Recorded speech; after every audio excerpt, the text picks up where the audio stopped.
Salut et bienvenue sur la chaîne DTF Nation. Dans cette première vidéo, nous allons voir ensemble ce qu'est l'impression DTF et quel est le matériel à avoir pour commencer. Cette vidéo n'est pas une vidéo tutoriel, mais c'est à titre informatif.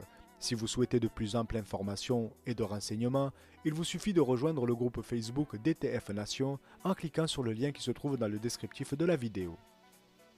Tout d'abord, c'est quoi l'impression DTF? Les lettres DTF sont les initiales de Direct to Film, qui peut être traduit en français par impression directe sur le film de transfert. La technique de l'impression DTF est très simple à expliquer. Vous imprimez votre motif sur un film en PET, vous appliquez de la poudre thermofusible sur toute la surface de votre motif imprimé, vous faites fondre la poudre thermofusible à l'aide d'une presse à chaud ou d'un four spécial, et pour finir, vous transférez votre impression sur le textile à l'aide de votre presse à chaud. Le fait que cela soit simple à expliquer ne rend pas forcément le procédé en lui-même facile. L'impression DTF permet de personnaliser beaucoup de types de textiles, de couleur claire ou de couleur foncée. Voyons maintenant le matériel nécessaire pour commencer dans l'impression DTF. Le premier point, c'est l'imprimante. Dans le domaine de l'impression DTF, il existe deux familles d'imprimantes. Les imprimantes DTF prêtes à l'emploi et les imprimantes à modifier soi-même. Dans les deux cas, vous aurez le choix des dimensions d'impression. A4, A3, etc. Commençons par les imprimantes prêtes à l'emploi. Il s'agit d'imprimantes jet d'encre de 6 couleurs minimum et pour la quasi-généralité des imprimantes prêtes à l'emploi à prix modéré, il s'agit d'imprimantes équipées de têtes d'impression de la marque Epson. D'autres marques, telles que Brother par exemple, fabriquent aussi des imprimantes pour le DTF. Si vous souhaitez acheter une imprimante prête à l'emploi, vous en trouverez sur les différents sites de vente spécialisés ou sur les plateformes e-commerce telles que eBay, Amazon ou encore AliExpress. La seconde famille catégorise les imprimantes jet d'encre de 6 couleurs minimum à convertir soi-même. Il s'agit ici d'imprimantes à cartouches basiques telles que des Epson Surcolor ou les Epson Stylus, mais aussi les imprimantes Epson EcoTank basiques. Si votre choix se porte sur une imprimante à convertir vous-même pour le DTF, sachez que vous aurez quelques modifications à effectuer sur l'imprimante. Première modification, il faudrait retirer les roulettes crantées qui se trouvent dans l'imprimante et qui servent à tirer la feuille. Pour les retirer, généralement, vous devrez décarcasser l'imprimante pour accéder aux roulettes crantées afin de les dévisser ou de les déclipser du rail de maintien.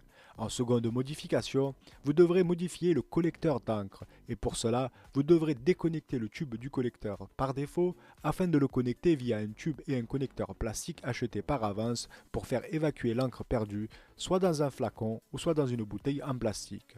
La troisième modification à faire, mais qui n'est pas obligatoire, est de retirer le support de sortie des feuilles de l'imprimante, afin de mettre à la place une tablette qui soit de la même hauteur que la fente de sortie d'impression, afin que le film imprimé sorte bien droit lors de l'impression. Pour cela, vous pouvez utiliser des grands livres par exemple, ou fabriquer vous-même une tablette en bois ou en plastique. Et bien entendu, si vous optez pour une imprimante à cartouche, il vous faudra acheter des cartouches rechargeables, compatibles et vides pour votre imprimante. Passons maintenant au second point, le logiciel RIP. Un logiciel RIP permet la mise en place de votre image, de régler les couleurs, de régler sa dimension, mais aussi de régler le pourcentage d'encre.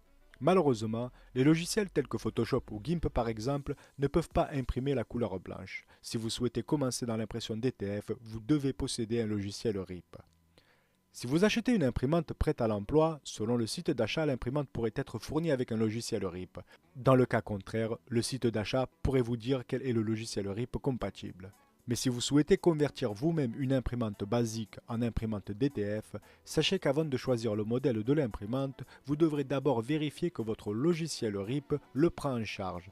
C'est en vous basant sur le logiciel RIP et sa liste d'imprimantes compatibles que vous devrez faire votre choix d'imprimante. Il existe beaucoup de logiciels RIP, tels que EKPrint, Cadelink ou encore le plus célèbre, AcroRIP. Pour ma part, je travaille généralement avec AcroRIP.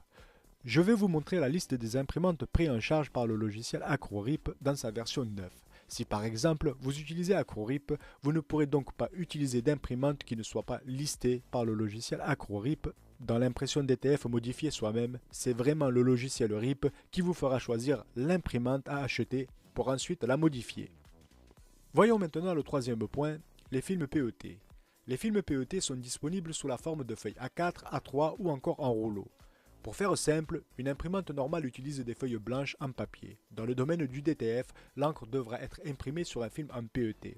Les films PET sont à utilisation unique. Après transfert, vous devrez jeter le film. Mais il existe aussi des films PET à impression double, une impression par face. Lorsque vous aurez imprimé sur la première face et que vous aurez transféré votre image sur le support, il faudra retourner le sens d'insertion de votre feuille dans votre imprimante afin d'imprimer sur la seconde face. Puis, lorsque vous aurez transféré votre image imprimée sur cette seconde face, vous pourrez jeter votre film de transfert. Passons maintenant au quatrième point, les encres. Les encres d'impression DTF sont spécialement conçues pour l'impression DTF. Il existe 5 couleurs, le magenta, le cyan, le jaune, le noir et le blanc. Vous ne pouvez pas utiliser d'encre basique pour l'impression DTF. Si vous voulez faire du DTF, vous devrez acheter des encres pour le DTF. Vous devrez acheter des encres compatibles avec votre imprimante. Et bien entendu, il sera toujours meilleur d'avoir un profil de couleur personnalisé pour vos encres et votre imprimante. Passons maintenant au cinquième point, la poudre adhésive thermofusible. C'est une poudre thermofusible qui devra être appliquée sur toute la surface de votre motif imprimé immédiatement après la finalisation de l'impression. Puis, elle devra être fondue grâce à de la chaleur, soit via un four spécial, soit en utilisant le plateau supérieur de la presse à chaud, sans qu'elle ne soit en contact direct avec l'impression. Pour ma part, j'utilise la presse à chaud. Je positionne sur mon plateau inférieur mon impression, l'impression vers le haut. Puis, je referme la presse et je laisse 1 cm d'écart entre le plateau supérieur, donc le plateau chauffant, et mon image imprimée. Vous trouverez dans le commerce des fours qui soient créés pour cela. Mais vous pouvez aussi utiliser un décapeur thermique. Je reviendrai un peu plus tard dans la vidéo à propos du décapeur thermique et du four spécial. Une fois la poudre fondue, une couche légèrement brillante et homogène se forme sur toute la surface de l'impression. Il existe 2 couleurs de poudre, la blanche est la plus utilisée, et elle est destinée à tous les supports de couleur claire, foncée ou noire. Et vous trouverez aussi la poudre noire pour les supports noirs. Vous allez certainement vous demander à quoi sert d'utiliser une poudre noire alors que la poudre blanche est compatible avec les textiles noirs.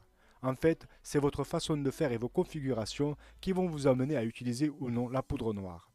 Si par exemple vous utilisez de la poudre blanche et que vous allez étaler cette poudre sur votre impression, il se peut que quelques graines de poudre ne se fixent pas directement sur l'encre mais sur les côtés, donc directement sur le film PET.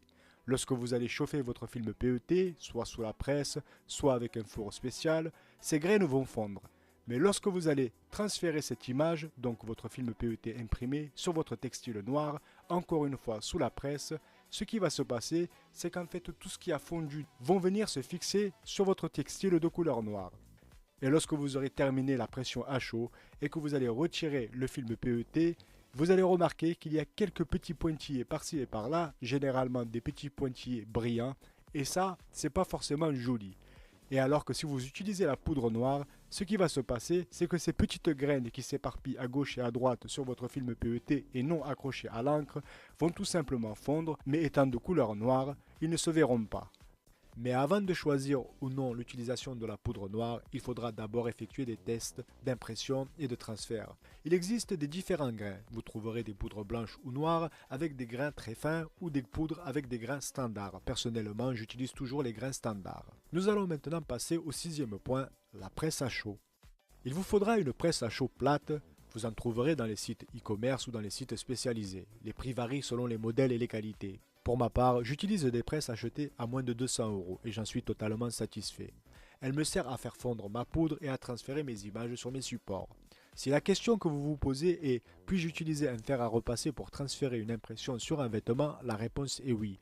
Bien entendu, le réglage est très important et ensuite, essayez de bien respecter le temps et la pression à effectuer. L'utilisation du fer à repasser serait plus appropriée avec une image qui est plus petite que la zone chauffante de votre fer à repasser.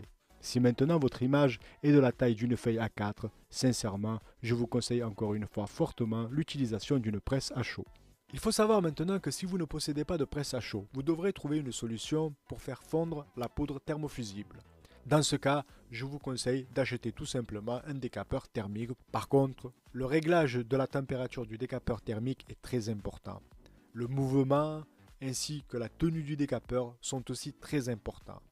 Un décapeur thermique coûte entre 20 et 40 €. Pour rester dans le thème de la chauffe, comme je le disais juste avant, il existe des fours spéciaux pour faire fondre la poudre thermofusible. Vous trouverez ces fours dans les commerces spécialisés ou dans les plateformes e-commerce. Je vais maintenant vous parler des pigments qui se trouvent dans les encres DTF et en particulier dans l'encre blanche. En fait, lorsque vous n'utilisez pas votre imprimante pour imprimer, durant la nuit par exemple, les pigments qui se trouvent dans les encres vont descendre.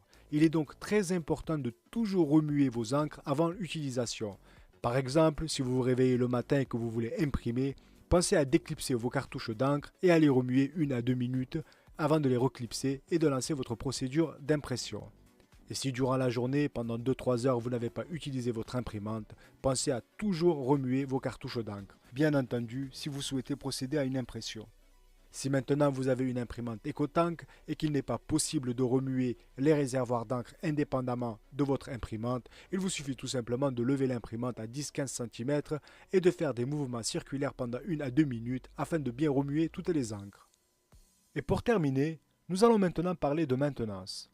Je vous conseille personnellement d'imprimer tous les 2 jours au moins une petite image afin de faire circuler l'encre dans les têtes d'impression de votre imprimante, ce qui permet d'avoir une imprimante toujours en bonne santé et de ne pas boucher les têtes d'impression. Je vous ai mis une image à l'écran. Vous pourrez télécharger gratuitement cette image en cliquant sur le lien qui se trouve dans le descriptif de la vidéo. Il vous suffit tout simplement d'imprimer cette image sur une simple feuille blanche afin de maintenir en bonne santé votre imprimante. D'autres personnes pourront vous dire qu'ils sont restés 4 jours sans imprimer et qu'ils n'ont eu aucun souci, mais personnellement, je ne m'y risquerai pas. Bien entendu, il s'agit d'une petite parenthèse, mais la maintenance dans l'impression DTF est beaucoup plus importante. La vidéo touche à sa fin et je vous rappelle, cette vidéo n'est pas une vidéo tutoriel, mais elle est à titre informatif. Si vous souhaitez avoir beaucoup de renseignements, des informations, etc., il existe le groupe Facebook DTF Nation dans lequel vous serez toujours les bienvenus. Prenez fort soin de vous et de vos proches et bonne création.